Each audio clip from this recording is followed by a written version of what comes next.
Hello, welcome to this latest edition of In Focus. I'm your host, Danielle Freer. If you're an aspiring author or writer and you want to know what it takes to become one, or if you have an interest in the process of having something published, then this is an episode you don't want to miss. Today, I have with me established author and Cal State Fullerton professor, Mr. Bruce J. Gevirtzman. Hi, nice to have you. Nice to be here too. Can you tell us a little bit about yourself? Well, I'm a daddy. I have two teenage kids. I taught high school for 37 years. I've been here at Cal State Fullerton as a part-time professor for 5 years. And my love of my life is baseball. I coach baseball. I coached high school baseball for 10 years. I've written 5 books, and I'm one busy older guy. Do you still coach baseball, or? Well, I coach my son. He's 14. And I coach I coach 2 of the teams he's on, feeder team for the high school and also his Little League team. Oh, that's cool. Now, what classes do you teach here at Cal State Fullerton? I teach in the communications department, so I teach everything from human communications to speech and debate to public speaking. What's your favorite class to teach? I'm not going to say. The one that I'm in at the time. How's that? It's a good political answer. Can you tell us about some of the previous books you've written? Yeah, I focus on education issues because I've been a teacher for so long. But the first book I wrote was called Shaking Hands with Aliens, which is about my encounters with teenagers for over 30 years. And my job as a speech and debate coach, as a baseball coach, and as a theater director. I've written several plays, by the way, that are being performed all over the country. So Wow. I wrote about that process and my interaction with kids. And then I've also written books for teachers, for public school teachers. And my last book was about education in general, called Audacious Cures for America's Ailing Schools. And then my book that comes out in December, and then I'm working on a novel. Oh, wow. That sounds like a lot of fun. Okay, you mentioned you write plays. What's the name of one of them? Well, the new one that's going to come out in May, and it's going to be done at the La Mirada Theater, is called The Wall, and it's all about the social networking that we do and the hazards that it is, especially for young people. Oh, wow, that's super cool. Yeah, it was a lot of fun, and I hope it does some good. Oh, yeah, that sounds like something that's going to sell really well, especially with it just being in the high school area. But can you take us through your writing process? The process itself? Yeah, like when you sit down to write, what goes through your head? That's exactly what you do when you write. At least that's my process. I sit down and I write. I don't outline. I think a lot about what I'm going to say sometimes, but I just sit down and do it. And I don't get up until I reach a particular goal. And I write much more than I need. And then when I'm done, I look back and I see how terrible it is, and I write it again. And that's really the second time you write something, you're really writing it. The first time you're just getting thoughts down on paper. It's not really, to me anyway, it's not really writing. And nobody's allowed to look at it. God forbid they look at it. But when it's ready to go, it takes 3, 4, 5 writes before I'm ready to send it to a publisher or a literary agent. Mm-hmm. What do you think prepared you for becoming a writer? Well, being a teacher, you're writing all the time, but what prepared me specifically was the motivation that got me to want to be a writer, which was reading. I think the more you read, the more you want to write. At least it was that way for me, and I see that in some of my students, especially if you're reading fiction or you're reading an area of your expertise. Sometimes you sit there and you say, you know what? I can do that. I want my voice heard. I want my thoughts down on paper where people can study what I have to say. I have something to say. So you go with your motivation, which is want to get stuff out of you. I know when I'm writing, sometimes I'll sit down and I'll just write poetry because it just kind of like flows. I'll read something and I think I'm like, I can do this. But I know you did speech and debate in high school, right? Did you do it in college or? Yeah, I did it in high school. I taught it in high school.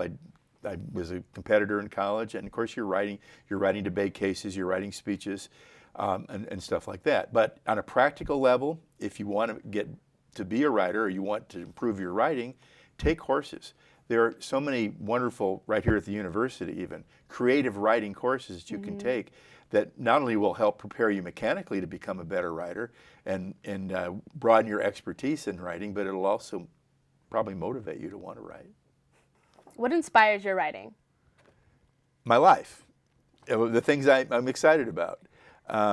Education is an important issue now, and I think I have, because I've spent so much time in education, I think I have some practical views, and I think what's really missing in education, in our schools, is practicality, the real world, and adjusting what we're doing in education on the basis of what really works and how children really behave and how they really react, as opposed to the theory that we get and the classroom work that sometimes is nice in theory, but it doesn't apply, at least in all cases. One size does not fit all, and I want to talk about that, because I think the problem is my latest book that's coming out in December discusses the problem with education, by and large, far and away, is not the teachers, but it's a lot of other factors that we have to deal with. Okay, so you're mentioning your book that's coming out in December. What's it called? Okay, well that's my passion right now, and it's called In Defense of America's Teachers, Frustration of Shame. Okay, and so it's not blaming the teachers for the education system, but it's talking about what needs to be changed, or is it, take me through? Well, it basically sets up the scenario that here's what our expectations are for teachers today. Mm-hmm. Here's what the public thinks, here's what politicians think, here's what other educators think about teachers, what we're supposed to do as educators when we're in the classroom, when we're in the schools. And you have all these movies that have come out that talk about teachers as being heroes and gallant, coming in on a white horse and saving children and saving the education system, which sometimes does happen. But those teachers, or even people in our society that are capable of being a teacher like that, are so minuscule in numbers that we have to be real, we have to be practical about what expectations for teachers should be and can be in our schools. So what I discuss basically is that here's what teachers can do. They're actually, and I know this sounds weird to some people, teachers are actually people. They have lives and souls. Yeah, they are. And they have lives and souls and desires and wants and needs and fallibilities. And therefore, we have to look at it that way and do the best that we can. But see, the fallibilities of teachers, and there's some terrible teachers, don't get me wrong. They shouldn't be in the system. But that's not the problem. The problem is, the book discusses what the main problems are in education and what we have to work on. But it isn't inherently the teachers themselves. For example, one of the things that's taking so much press, at least here in California lately, are these accusations and these cases of molestation, of inappropriate teacher behavior.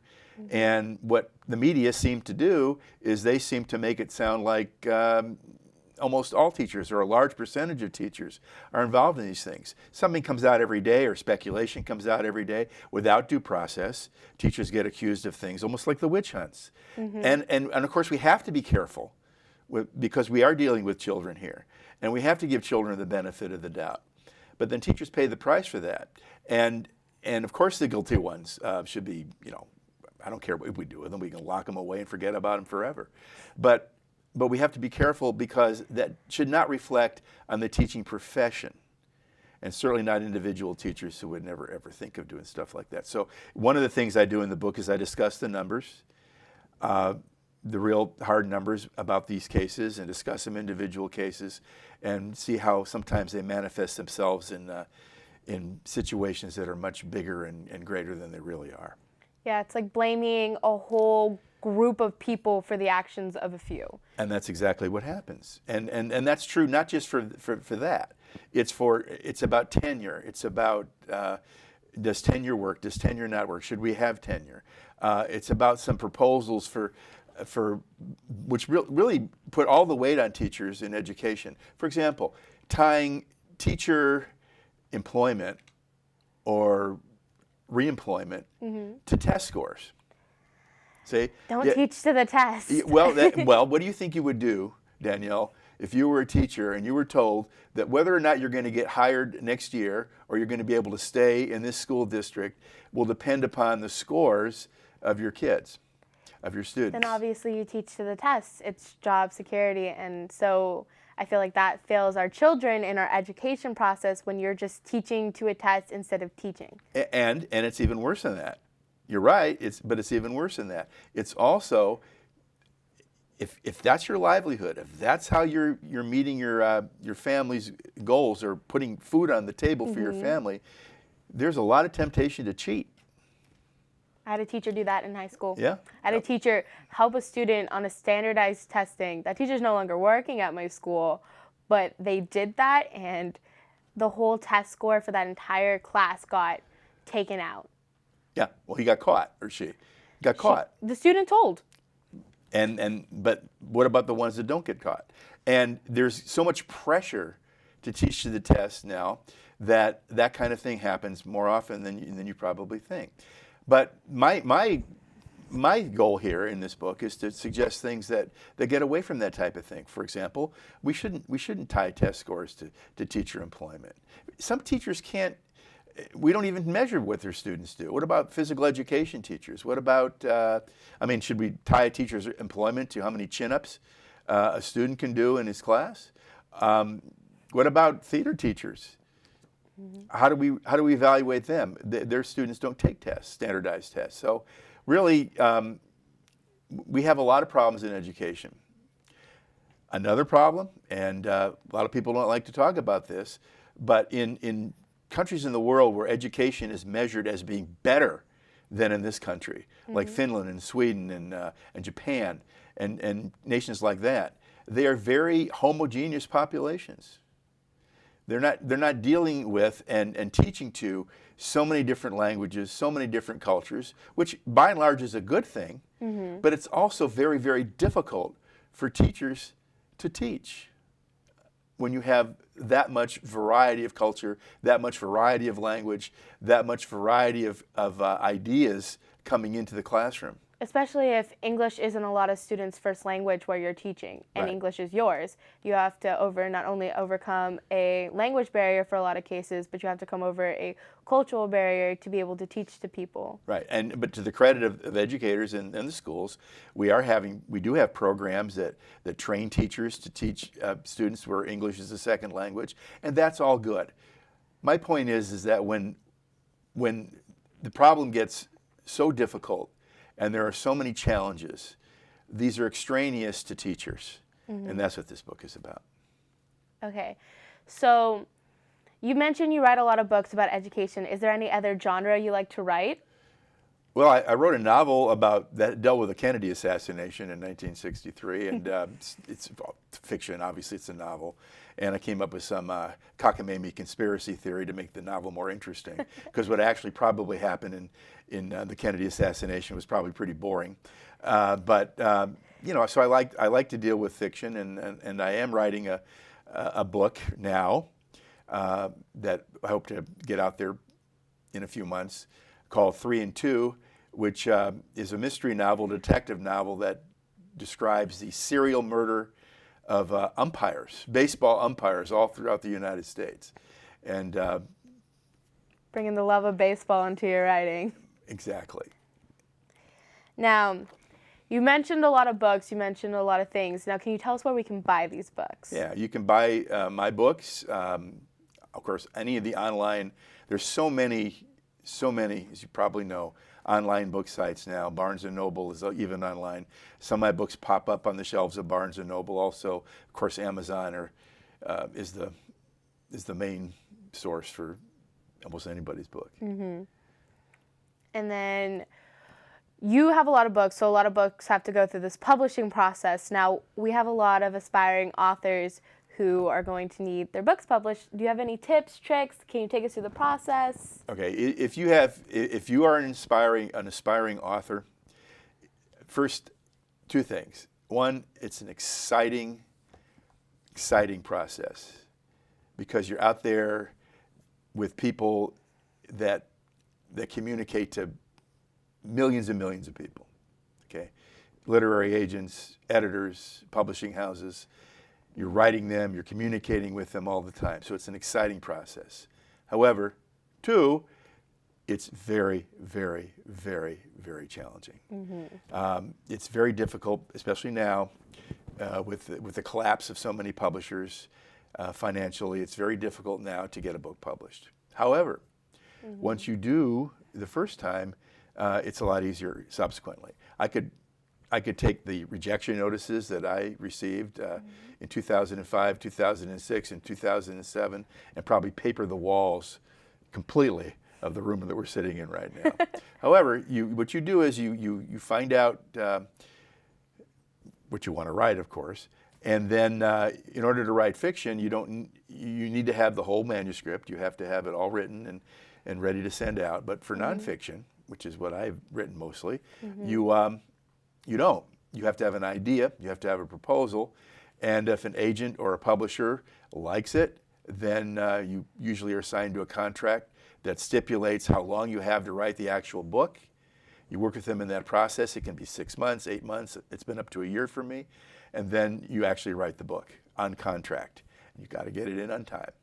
But once you've done that, then you go into the publicity stage, like we're in now. So do you go through different editors, like the book goes through different stages, right? Yeah. Okay. The actual process itself for the writing, you write the manuscript, you send it in, then there's a content editor that takes a look at it, makes suggestions, asks questions. You answer the questions, you rewrite, you send it back in, the process starts again, they ask questions, they make suggestions, you get it back, you write it again, then you send it in, and then it goes to the all-important copy editor. And the copy editor makes sure you have every I dotted, every T crossed. There are no typos, because it's kind of unflattering when you read a book that has a big honking typo in it, or a terrible grammar error or spelling mistake. So that's the copy editor's job. Then after the copy editor takes a look at it, the copy editor sends it back to the author. The author takes a look at it again in the page proofs, looks through it, and then usually after that process, it's ready to go. Is there anything else you would like to add? No, but I just think that that people who are aspiring to be writers should do it. They should go for it, because I waited too long before I got writing in my life. I started writing plays, and then I realized, hey, this is fun, because when you're a writer, you're kind of like God, because you can say what you want, you can have characters do what you want, you can have events unfurl as you want them to be, and change things around, and make statements that you want to make, and it's a very thrilling thing. But because I started so late, I kind of feel rushed right now to get all my ideas out. But you got young people, college, even in high school, some very successful novels, like The Outsiders, for example, written by a 16-year-old girl. So you get started now. Just put pen to paper. Exactly.